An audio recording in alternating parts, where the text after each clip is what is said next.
Steve, my main man, welcome to the show. I'm so excited to have you on here. We have become very good friends over the last 2 years, really. Like we've gotten really close. Yeah. We have steak dinners every few months when I'm around, and it's been awesome to get to know you. And it's so excited to introduce you to my listeners and talk about your real estate journey, man, because you have went from just starting out to being a very successful real estate entrepreneur. So, and you're also one of the funniest guys I freaking know. Like, you know how to make me laugh. I don't know what it is about you, dude. It's that Yonkers attitude. It's always good to converse with you and to see what you're doing now where you're growing your brokerage and, the coaching you're investing into. It's cool to see from an outsider how much you're growing, man. And I'm proud of you. I mean that. Thanks, man. I mean, you're seeing it firsthand, right? So yeah. So let's just get right into it, man. If people are not familiar with you, we're going to get them connected again to show how they can plug in with your stuff on social media. But how'd you grow up? I want to get into Steve as a kid, and then had Steve, eventually get into the professional career, and then we'll transition into real estate. Thanks. So yeah, dude, I mean, we met in 2015 through Frank and Larry. And then we ended up, we ended up also, because I met Dave Brown through REWW. And then when he said he knew me, I was like, he knew you. I was like, oh, that's cool. So yeah, 2015. So I got into real estate 10 years ago. I never really intended to do it full time, right? So I had a pretty cool job in supply chain and logistics. I was doing that for a long time, probably since 2002. And then from there, I said, you know what? I grew up in a family real estate. I had an uncle, I had a bunch of family members that were independent real estate brokers. So I kind of grew up around the business, but I never really had that much interest in it. And then it just, the urge kept getting bigger and bigger through the family. They're like, hey, the crash just ended. And they're like, hey, you know what? This is a real good time to get into real estate. So I was like, all right. So, I started doing it as a side hustle. I think my first year. Brokerage. Like you got your license and brokerage. Yeah. So but yeah. Okay. So we met in 2015 when I started doing wholesaling, because that was how I met Frank and Larry and Dave. But yeah, brokerage started, did that part-time. I wouldn't really say it was part-time because I was still I had a huge drive to make it happen. And I think that year I almost hit six figures. So I came from a job where I was already making six figures. And then in real estate, my first year, no business cards, no website, nothing. Just, I think I made close to 90 something thousand that year. And I was like, whoa, just commissions, just brokering. Yeah, just commissions. And, again, I wasn't really marketing. This was all just me going out there, it was door knocking, calling people. So I was like, oh shoot. I don't want to say it was easy, but it was very simple. Right. And I think a lot of things, you know how it is in real estate. It's not easy, but it's simple. So, from there, it just started growing and growing. And I just got to the point where, I ended up having to leave my job in the middle of the day just to go look at houses or take out clients. And I was like, wow. So, again, this is not something that I intended to do. But it was something that I'm truly thankful for, because I get to meet people like you, Dave, and all the people that we know. But yeah, so I grew up in Yonkers. I'm hardcore unemployable. I just didn't know it at the time yet. If you look at my resume in corporate America, I never stayed at a job for more than 3 years. It was like clockwork. So real quick. So I want to unpack a few things. So you were making a lot of money at your old job because, where you live, where I live, we live in very, very expensive areas. Yeah. You got to be making real money to survive, honestly. So you already had your financial thermostat at a certain level. So when you got into the real estate business, you obviously knew what it took to get there. And we're going to talk about the details on the show. But when it comes to your old job, you were a supply chain. What were you? I was in supply chain and logistics. What the hell is that? People always look at that. It's so basically Amazon, they're very good at logistics. It's basically making sure that the things that you order as a customer, that it gets there at the right place, at the right time, in the right condition, so on and so forth. I was working in medical device. Then I worked for an eyewear company. So a lot of it is just managing basically the supply network. I was managing multiple warehouses in, internationally, and across the country. So I was traveling a lot, even when I had kids. I was never really the college type. I actually went to college late and I just got a degree. Sad to say, I don't even use it, but I got it at a very late in life, just because it was something personal that I needed to do for myself. Yeah. But yeah, so I mean, I was constantly traveling, and it was, I don't want to say it was horrible. I enjoyed it to a certain degree. But real estate, it was just tugging at me, and then, again, either getting laid off or, just leaving jobs because I was bored. It just, I found out later on, it just wasn't for me. And so that was when I made the transition into real estate full time. And I haven't looked back.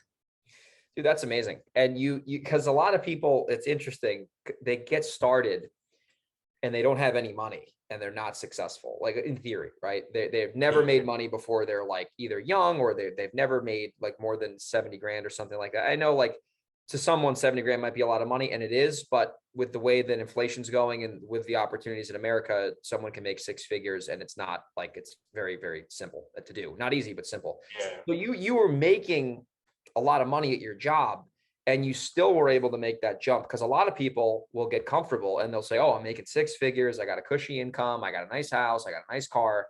And they don't really have that drive to like turn their 100K income into 300K or whatever. So you were able to do that. So like, obviously you had a certain thermostat that you set for yourself with your regular job.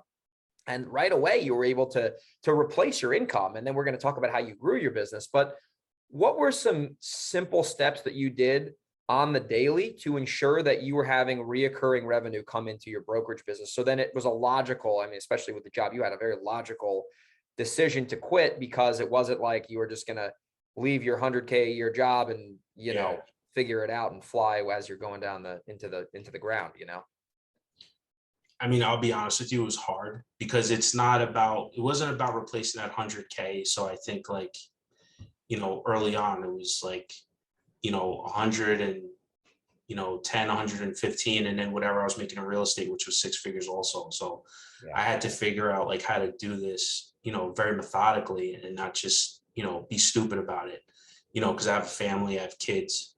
But at the same time, the pull, I guess, of entrepreneurship, because listen, we know it's like that book Winning with Tim Grover. Like, it's not pretty, it's not sexy.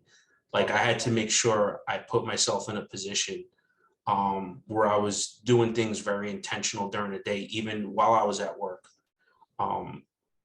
Because a lot of people think that real estate, especially because, what they see on TV, it's kind of glamorized and no one sees behind the scenes. It's kind of like flip or flop. Like, what it's like.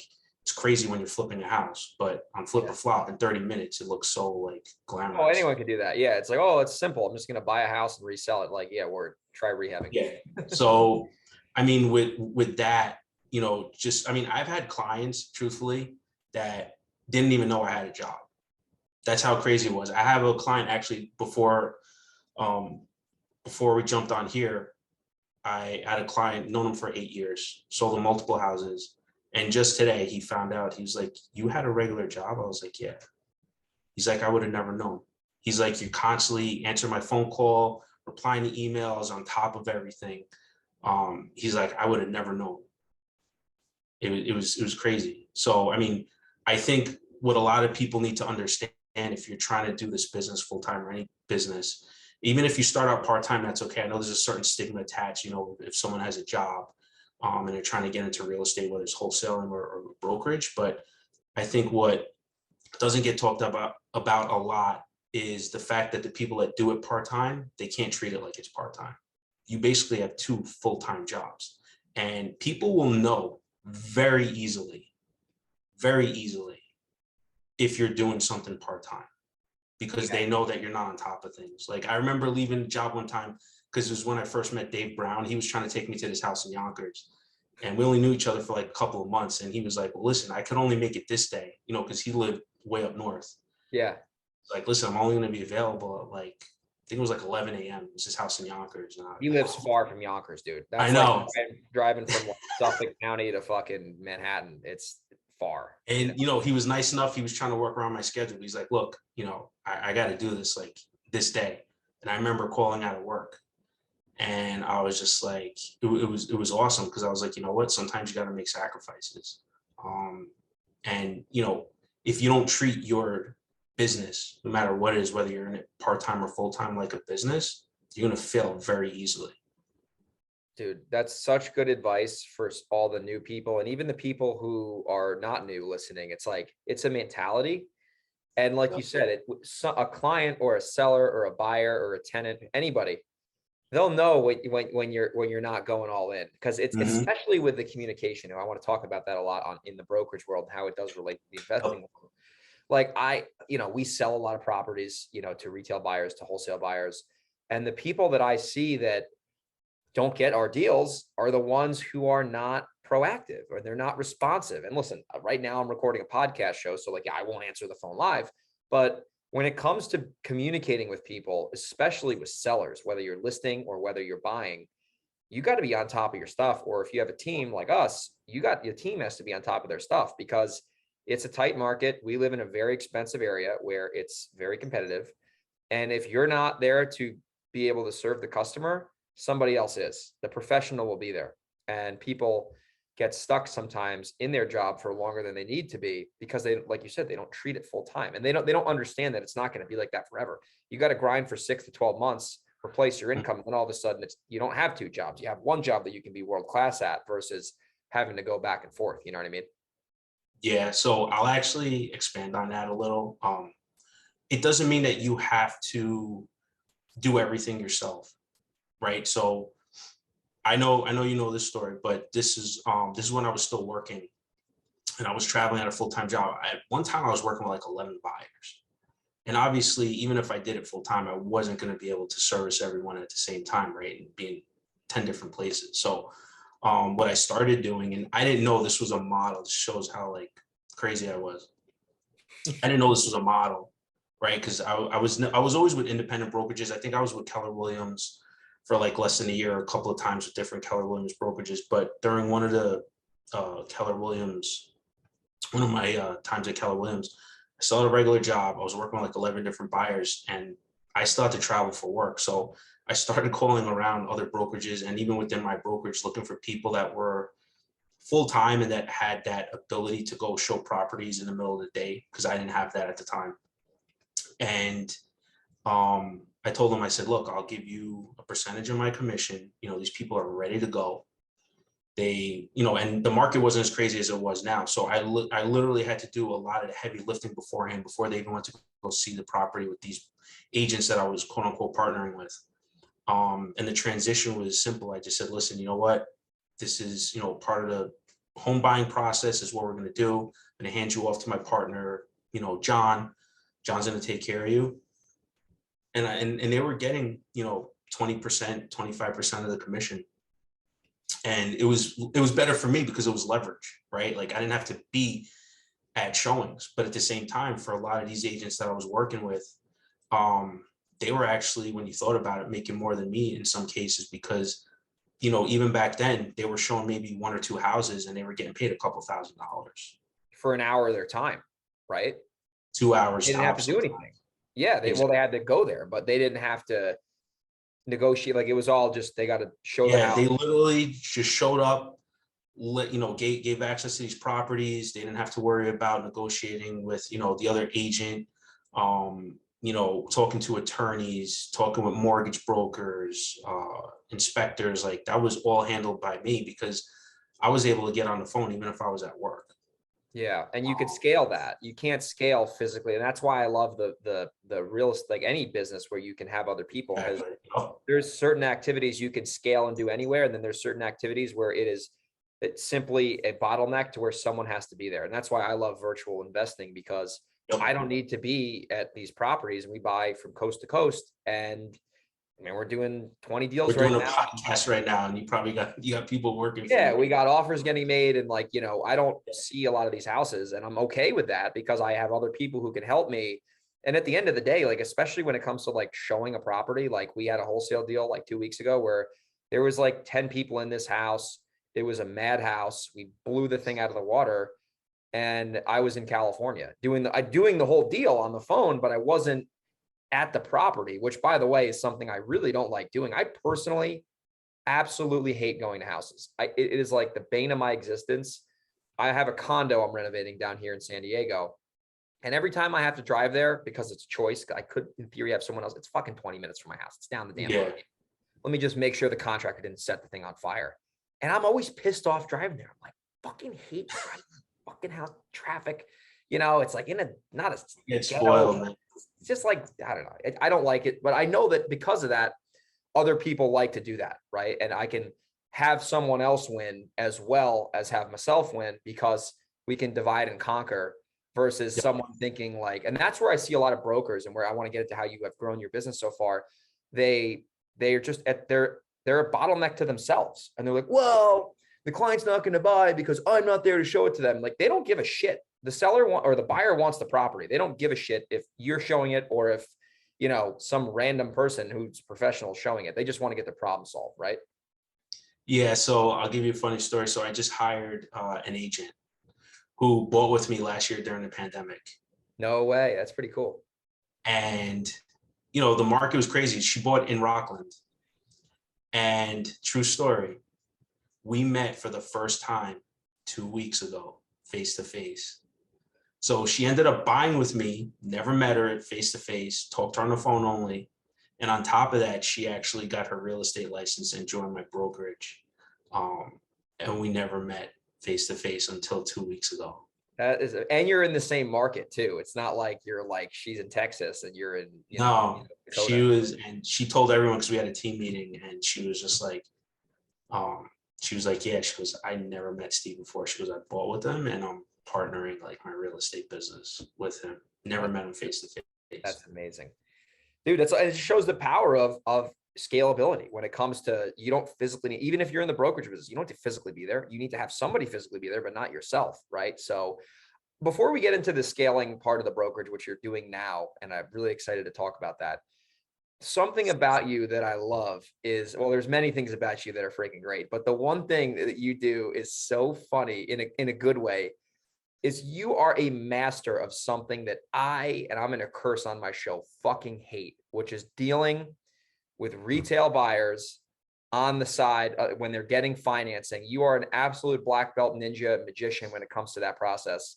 So I feel like we would be doing the listeners an absolute disservice if we didn't talk about that. And this is mainly applicable for people who are selling properties on the multiple listing service, the MLS, because there's a lot of components to the flipping game. One of the critical components that can sink your property, honestly, is if you don't know how the exit works with a consumer getting financing, you are screwed and you're going to get frustrated. So I want you to just walk through, what is the retail buying process like with someone getting a mortgage? Because you do seminars about this, the home buying seminars. And I bet you could have 10 whiskeys and be blindfolded and you could do the same presentation because you're so good at it because you became world class at that. So we would be doing everyone a disservice if we didn't like get into the weeds on that. Yeah. So I'd say about 80% of our clients or buyers are all first-time home buyers. And it actually makes our scripts very simple for like the admin, the lead managers, and even the agents. You wouldn't realize how many buyers will just go out there, jump in an agent's car, and the agent, you know, it's actually their fault. They're not vetting these buyers properly and finding out more. So I know you and I talked about this from many different aspects, because just from having the type of conversations that you're supposed to have, right? But also trying to solve someone's problem. Yeah. So when it comes to the retail buyer, there's something going on in their life that is causing them to move, right? It's the same thing when you deal with sellers, like motivated sellers, right? Something that you're a ninja at, just trying to find out and get deep with that person. Yeah. With the buyers, there are so many variables because there's their financial situation, there's their living situation. There are some people that can't afford a house, but they just want to buy a house because they hear that that's what all their friends are doing. So what I've done is I've methodically have it where if someone wants to go see a house and they didn't sit down with us for 2 hours and put in the work, they're not stepping foot inside a house. They'll do it with someone else. And I'll tell them straight up, listen, this is helping us help you. We need to know what's going on. Why are you looking to buy? And then we start going deep with them. But basically I created, because I started working with first-time home buyers early on in my career, I found myself going over the same things over and over again. So I said, you know what, let me make this cheesy PowerPoint presentation. And what it did for me is it just gave me a visual guide to figure out how to guide the conversation very intentionally. So I start off with the financing, right? Because I can tell you that's where 90% of the real estate deals that fall apart, it's all due to financing. And what a lot of people don't understand, and I only know this, I'm not a licensed mortgage broker yet, but there are 3 things that you need to buy a house. You have to make sure you have the liquid assets. You have to have. What does that mean? Give me an example. I'm sorry. Yeah, you have to have money. Basically, you have to have a certain amount of cash to buy, whether it's 5% down, 10% down, whatever the loan product is. But there are 3 things that will kill a real estate deal. It's debt to income, right? It is how much money you have or how much access you have to cash, right? Whether that be a 401k or any type of IRA retirement thing that you're allowed to liquidate in order to go towards the purchase of a property, and credit score, right? Mm-hmm. So we find that a lot of people will either have 2 out of 3, 1 out of 3, but we make sure that we understand and we educate this, staying within our scope. Again, I'm not a licensed mortgage broker. I always tell people, but this is what I can tell you in talking with a lot of my friends who are mortgage brokers every day. So your debt to income ratio is probably the most important, and it's weighted heavily because basically that's a good indicator of how smart someone is with their money. So if, let's just say you make $10,000 a month. Okay. The bank or most banks will allow you to be somewhere within 45 to 50% of your total debt. So that means car payment, student loan payment, any credit cards, and your future or your the house payment for a house you're trying to buy. So if you're trying to buy a house, let's just say for $400,000, just to make numbers work, that's probably an estimate of around $2,000 principal and interest. And then if you have $12,000 in taxes, that's $3,000 as a total housing payment because your taxes are $1,000 a month. Yeah. So if you're making $10,000 a month and your DTI and your debt just for that house alone is $3,000, you're already at 30%. So I have some clients who will have like $1,000 a month Escalade lease. And it's like, you're going from 30% to 40% right away, just with one vehicle. Right. So we make sure that these buyers understand if you can't pass this initial education portion and know, if you're financially set in order to move to the next step to even look at houses, it's just the best use of everyone's time. Interesting. And you can weed out the people who would never be able to get a loan anyway. And that's what kills a lot of retail deals, especially now, because everyone's aggressive with their offers, but what does Chris Voss say? Yes is nothing without how. And if you don't have how, everyone's going to get frustrated. The brokers, the buyers, the sellers, the titles, the escrow attorneys, all that stuff. It's going to be a mess. And when you see deals die for this, it's usually that debt to income, like they're making 10 grand a month, but they're at 7 grand a month with their credit cards, student loans, their Escalade lease, and then, whatever the hell else might be there. So that's where you see a lot of the issue.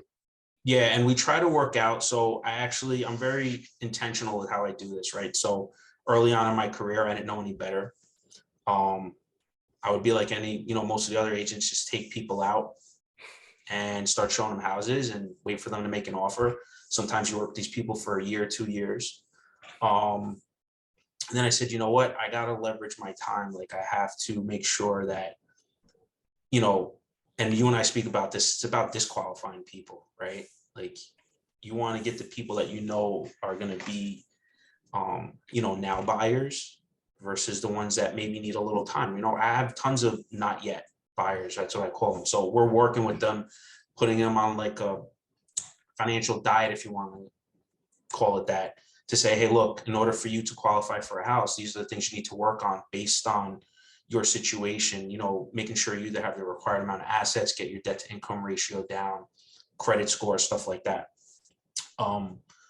But what it is that we're also making sure that if, and this is important to me, if I'm sitting down with you for 2 hours, because some of these things, we say they're an hour, but people have so many questions, they end up going for 2 hours long. Sometimes we just don't jive.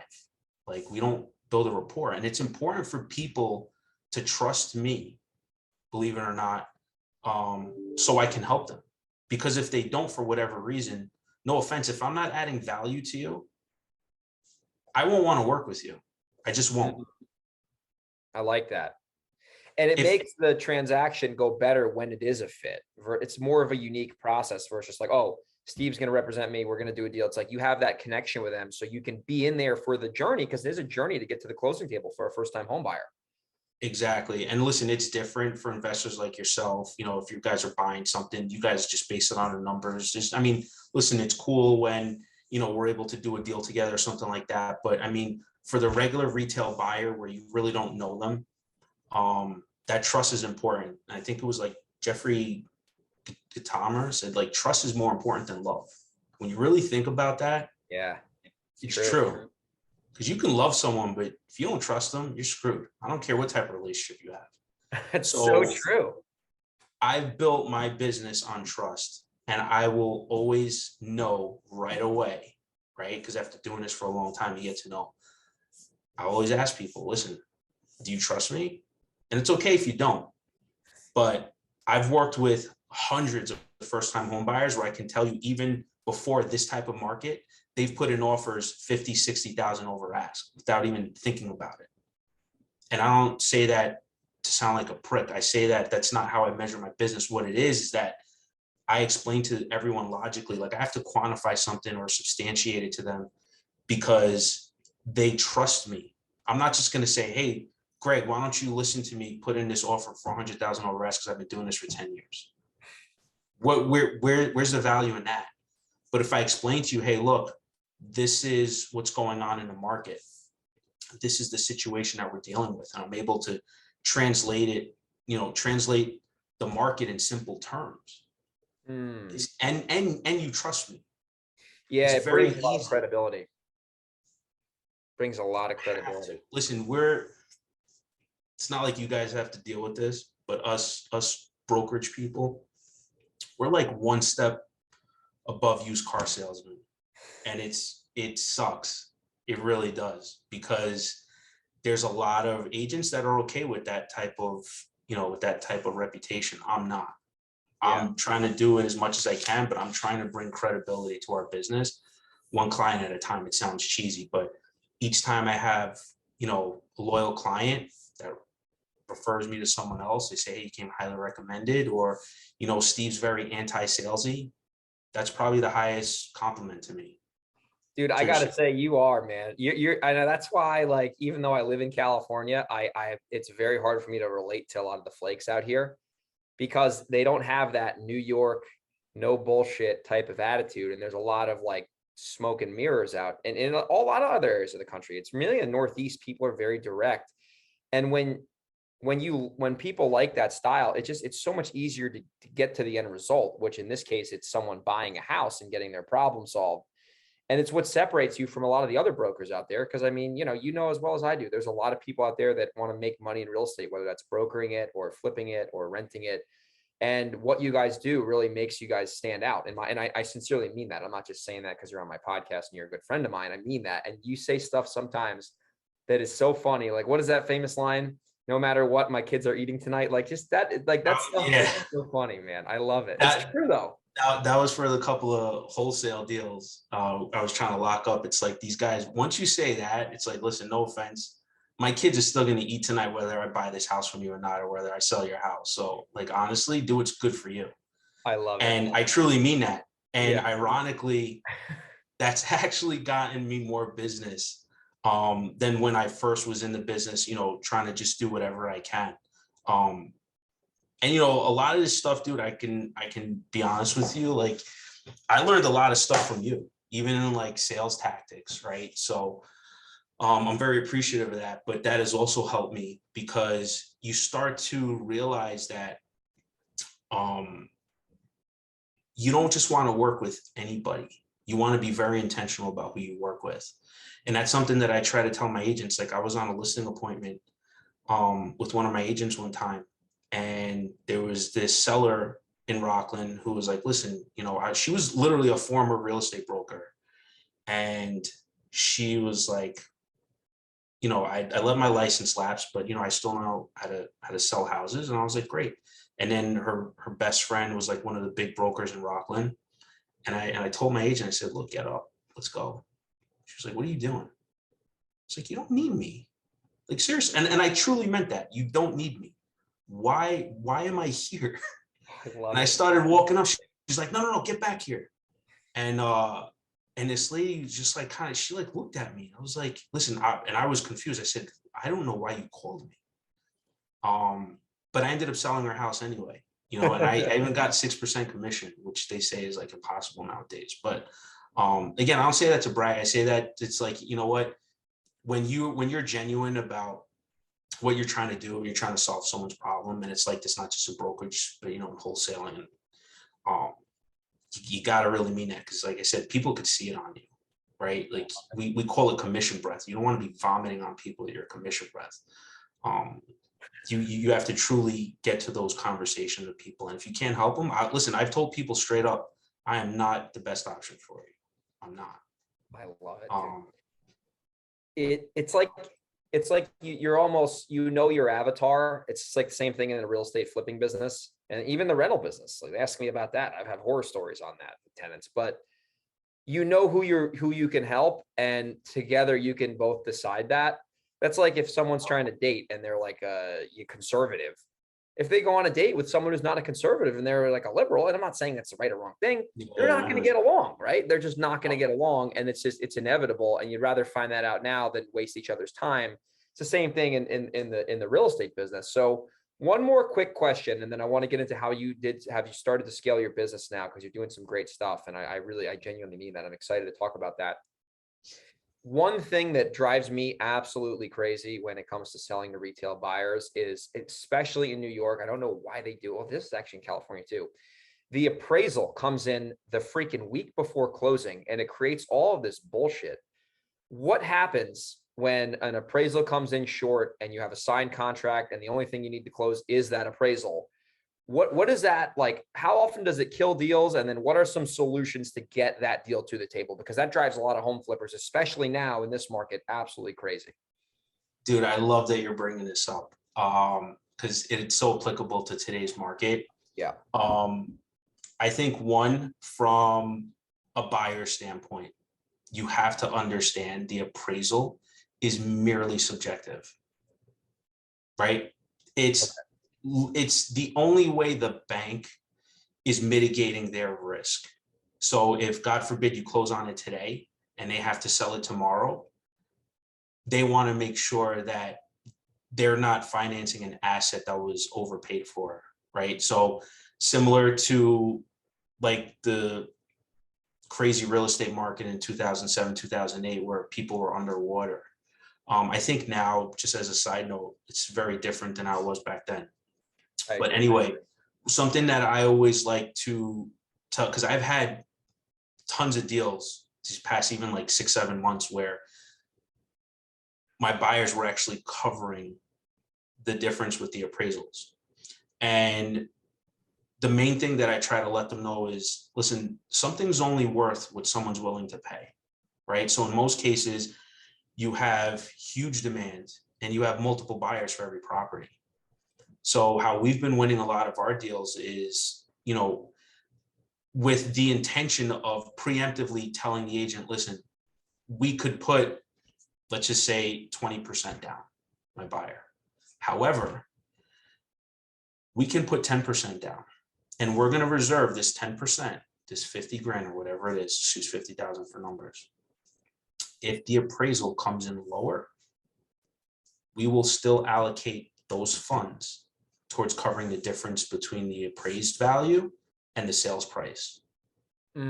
So if, like, I just recently had a deal where the appraiser, so I was the buyer's agent and the lender was someone that I recommended. And I found out that the appraiser wasn't from around Westchester. He was from like Long Island. And I called up my mortgage guy. I said, look, you got to find a local appraiser. You can't do that. Don't do that to me. He's like, what do you mean? I said, this guy's from Long Island. Like, I'm not knocking. I said, but this market is very different. I said, you need to get someone, you better tell the bank, like, they got to get someone that's local that knows the market here. And the house ended up appraising. But my clients, they were willing to, they were willing to put up 50K. Like, dude, even Yonkers is one of the most insane markets. Crazy. There could be like 3 or 4 different micro markets within a zip code, right? If you don't know, I mean, I grew up there, so I know. But if I was another agent that didn't know Yonkers, doing comps would be insane, because you just impossible over there. Yeah. So with that said, for the flippers out there, I mean, again, in different states, could be much different, but in New York, you have to understand that the appraisal is merely a subjective view, one person's, the appraiser, subjective view of the value of the home. But they're still using the same data that we're using as realtors, right? So most of the appraisers are here, they're licensed real estate salespeople. So they use the same database, the MLS, to do these appraisals. But, because I have a lot of friends that are appraisers too, some of them will adjust for the market. So like, one of the things that I do is, I'll look at median price. I look at a lot of the data that I'm able to pull from the MLS, and I'll analyze and I'll say, okay, the market's growing in this neighborhood or this subdivision, 5 to 10% over the past 2 years. And if I'm able to substantiate that and give that to the appraiser, dude, I fought more appraisals this past 18 months than I ever have in my entire career. Oh, I bet. And you can't just say, hey, this is what my buyer's willing to pay. There were multiple offers. Yeah, that's only one part of the equation. You have to substantiate the value of the home. And there's actually something new. I'm gonna probably do like an Instagram post on it or something soon. They sent something to all us brokers about appraisers. Now they're going to be appraising something different. Remind me to tell you that when we talk or when we have dinner next, because I got to look more into it. Interesting. Yeah, it's changing the way they're changing the way they come up with the value. They're changing the way, like, in terms of the recorded square footage with the town and the non-recorded square footage with the town. I got to look more into it. I just got that email yesterday. I see what you're saying. So if there's like, the tax record says it's 2,000 square feet, and in the basement there's a finished basement that's 5,000 square feet. That's going to affect how appraisers are appraising houses too. So once I look more into it, I'll let you know. That's awesome. No, and this is a big deal for the home flippers or even the wholesalers out there. Because if you're selling to flippers, they're going to they know this. They've gotten burned many times, as I have, and it creates some chaos, and you got to know how to handle it, and getting the right information is the key. So as we jump into our last segment of the show here, I mean, you've done a great job so far developing your leadership skills, becoming a leader, and now growing your brokerage. And you mentioned leverage earlier with when you started with the buyer's agents, but you started to grow Astor Lane Realty now. So what have you done over the last really 6 months to get on a track where you guys are rolling, bro? So what have you been doing? How have you been growing your business in terms of recruiting? And, what do you do on the day-to-day as a leader to make sure that your team has success? So the past, I'd say 6 to 8 months, I've been on a personal journey. It's about getting in the rooms with the right people. And I know you're a huge fan of this because you and I talk about it a lot. I am sitting in rooms where I do not belong there. I have no problem telling people that these people have massive businesses. But the cool thing about that is as expensive as it is, the ROI is even more insane. So one of the things that I started to do is I started to pay for coaching, and the environment that I'm in the coaching. So for those that don't know, John Cheplack, he's huge in the real estate industry. A lot of people don't know, but he doesn't just train people, or he doesn't just coach people in real estate. There are other people in other industries that he coaches. Anyway, this guy's, he's insane. So he coaches my coach, and Jenna Turner, she did own an independent brokerage in Houston. But I've been with her for a couple of months now, and it's not cheap, dude. You know, it's $1,000 for 20 minutes. Yeah. Right. These are insanely intentional conversations. But one of the things that it helped me realize is, you know, I can make a great living just doing as I've been doing for the past 10 years. And that's just, you know, being an agent, you know, building a business, you know, working with buyers and sellers. There, at some point, your impact has to be greater than your income. And it sounds cheesy, but that's writing that down. Being an entrepreneur is really not about the money. And listen, we all know real estate, it's great money. Like, let's not forget that either. I'm not going to gloss over that. But your impact has to be greater than your income. And we all know this, right? Like, you and I talk about it. One of the things that I'm big on is that book, The Go-Giver. Love that book, man. This is something that I give to every that comes on. It's Go-Giver. That's the foundation. So my mission has changed within the past 6 months. So it's went from trying to be the best agent I can be to now becoming a leader. And, you know, when you start to realize what your true role is, right? So like, my mission is to serve, lead, and inspire people who want to have an amazing life experience as a result of their real estate business, right? So one of the things that I focus on is not really how many houses my agents sell, but what they're looking to do as a result of that, right? So one of the things that we do, one of the exercises we have is we set goals, right, quarterly. And if someone says, hey, I want to sell 10 houses in a quarter, okay, great. We focus on one thing that's going to help them get there. What a lot of people don't realize is that tiny hinges swing big doors. And the difference between someone like myself, who doesn't belong in a room, to the people that are selling thousands of houses a year is not much. That was huge for me.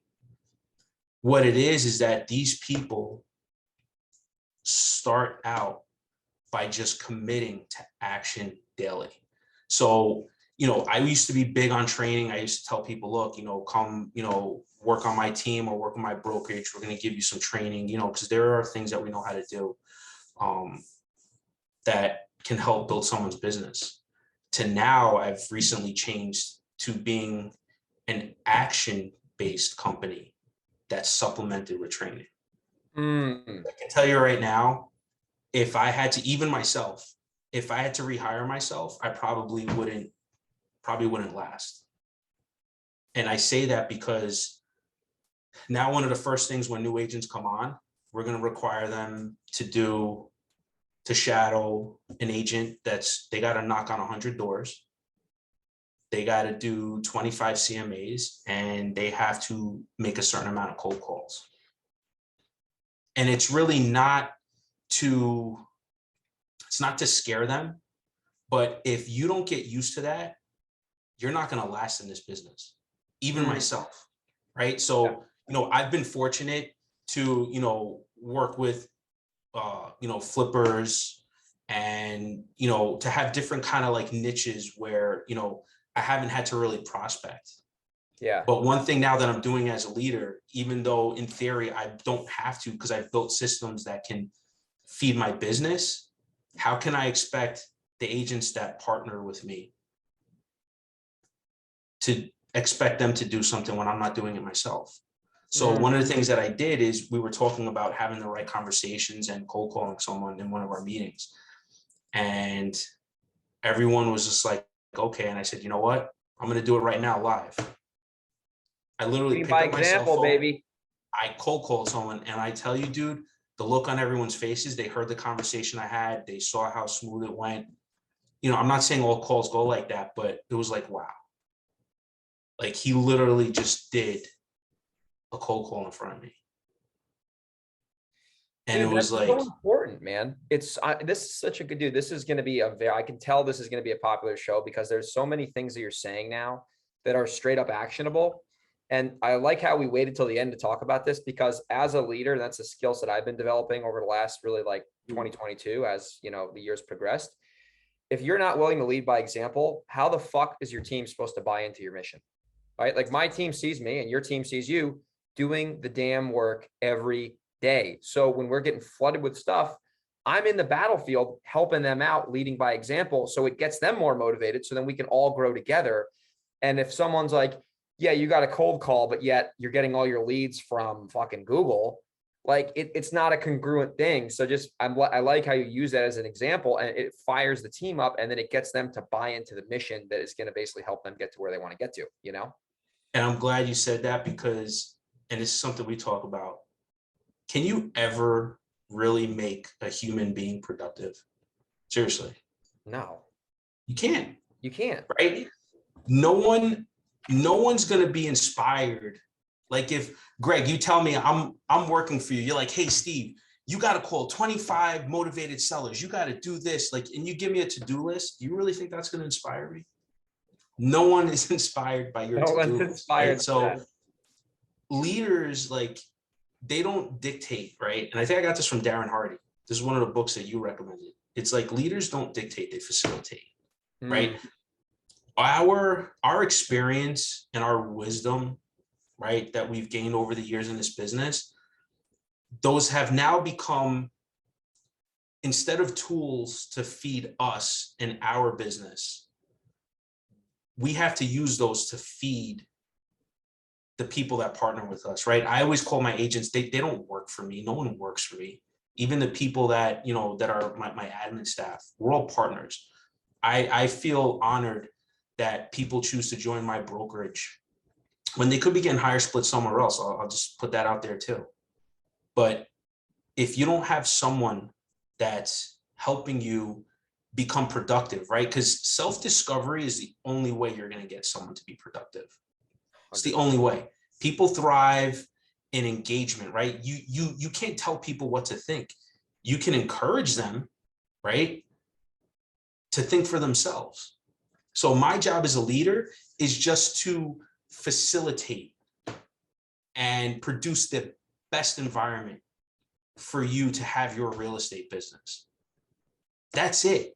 Because I'm not going to judge you, right? When our team, when we hold each other accountable, our accountability is much different.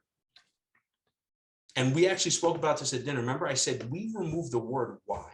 Why didn't you do this? How does that come out? Sounds horrible. Yeah. Sounds like a parent. Why didn't you, brush your teeth? No, it's like, okay, one of the things that we say, or the main thing that I say is, okay, John, did you hit your goals for this quarter? No. Okay. What happened during this time that you think prevented you from doing it? Ooh, it's that subtle change in words that makes all the difference, dude. It's crazy, right? So you have to inspire people in a way and let them know, because us as human beings, we're much more capable than we think we are. And that's one of the biggest things that I've learned. Like, there's stuff that I'm doing that I'm like, wow, like even 3-4 months ago, I didn't think I'd be doing this. But it's, for us, it's about our values, our principles. Like, for us, like, our values are fun, love, dignity, respect, humility, vulnerability, transparency, and volunteerism, right? Like that's when you come from contribution and, you just like the book, The Go Giver, you're always going to win. So, we run the company by the values and the principles. Our principles are personal responsibility, commitment, accountability, contribution. So we have those as like our rock. And I can tell you it's going to get to the point now where I shouldn't be the one policing the culture in a brokerage. Everyone else is going to do it, because if they're abiding by those and they see me leading by example, it's going to rub off on them. And then if you have people that come in here that don't adopt that, they're out. But they're going to get themselves out. Yeah, like they're just not going to fit in. And that's not to say they're a bad person, but as a CEO of a company, dude, and you know this, like you're responsible for the culture. The culture 100%. Is looking to move. There are so many, and this is, I realize this is what I hated about corporate America. There was something that I learned very early on in school, is the Peter principle. People get promoted to a place of incompetence, right? If you were a good worker, you are promoted to a supervisor because of the work you did as a regular worker. And the work you did as a supervisor got you promoted to manager, but it was based off of the work you did. So until you get to the point where you're, let's just call it a CEO, you may be the dumbest CEO. You weren't made for that job, but you got promoted from, to a place of incompetence. So to me, it's about, making sure that I'm in my position to make sure that I create a culture where, listen, I'm not going to say we're family. That's cheesy. Like this is not, everyone has their own family. We don't want to say that, we're a work family, but, just like every family, we have dysfunction, right? So I'm not going to say it's perfect here, but at the same time, we're trying to build something really special. And honestly, dude, that's the only way I'm going to be able to scale. And my coach made me realize that, right? Scaling is not hiring someone to do the job that you don't want to do. It's about transferring the information that has made you successful onto someone else. That's how you scale. So, dude, this is such good stuff, man. There's so many nuggets that have been dropped in the last 10 minutes. I have to have like someone sign a disclosure that they're not going to explode after they hear this interview, because it's so true, man. It's so freaking true. And that's where I see a lot of people run into these roadblocks, is they're not leading by example. They're not setting the pace. Like you said, they're not facilitating. They're just like they're just trying to dish out tasks. Hey, do this, do this, do this, do this. And they're not showing them why it's important, how it's going to ultimately benefit them. Man, it's so exciting to see you embrace this mindset and now develop your company this way. Because, man, we've came a long way, both of us. I mean, we're just getting started, looking at Larry and Frank's rehabs in Connecticut, farting around in the yard, to like what we're able to. Dude, that was, I can't even, we have so many stories, like I know, us going on buying appointments. Getting chewed out with sellers, man. It's so fun to have this conversation, man. And like for the listeners, Steve and I interact a lot. We go to dinner a lot. And this has basically been like a fly on the wall conversation, with like what we would have talked about at the steakhouse, These are our steak dinner combos. Our steak dinner combo in the afternoon. So Steve, want to wrap the show up, keep this about an hour. So as we conclude the episode, if people want to connect with you, if they want to follow you on social media, let's figure out the best way to do that. And then also if they want to learn more about your brokerage, if they're local to the Hudson Valley and they want to potentially join your team, what would be the best, I guess, website for them to go check you guys out and explore? Yeah, they can just go to Astor Lane Realty. So that's AstorLaneRealty.com. Astor Lane Realty. My Instagram handle is I think it's Astor Lane Realty with a couple of underscores in between the words. Facebook, they could follow me personally on Facebook. I do have a business page, but we also have like an instant cash offer page too on our website. So we still try to keep guys like you happy too if we ever get into deals. Oh man, that's funny. Well, listen, we'll make sure we have all that in the show notes. Anna will listen to this and she'll help out with the promotion. So Steve, it's freaking awesome to have you on the show, man. This is going to be a popular episode. I seriously mean that. And you dropped a lot of wisdom for people, and especially the house flippers out there who, want to learn how to grow their business. I mean, there's some actual real tactical advice on that end. And then also on the buying and selling with the mortgages and whatnot. It's awesome to get you on the show. And we got to do a part 2 one of these days, and we'll follow up on Thanks, it bro. that we Appreciate spoke it. about, man. It's always fun to have you on, man. Have a good day. You here, dude. I'll talk to you later.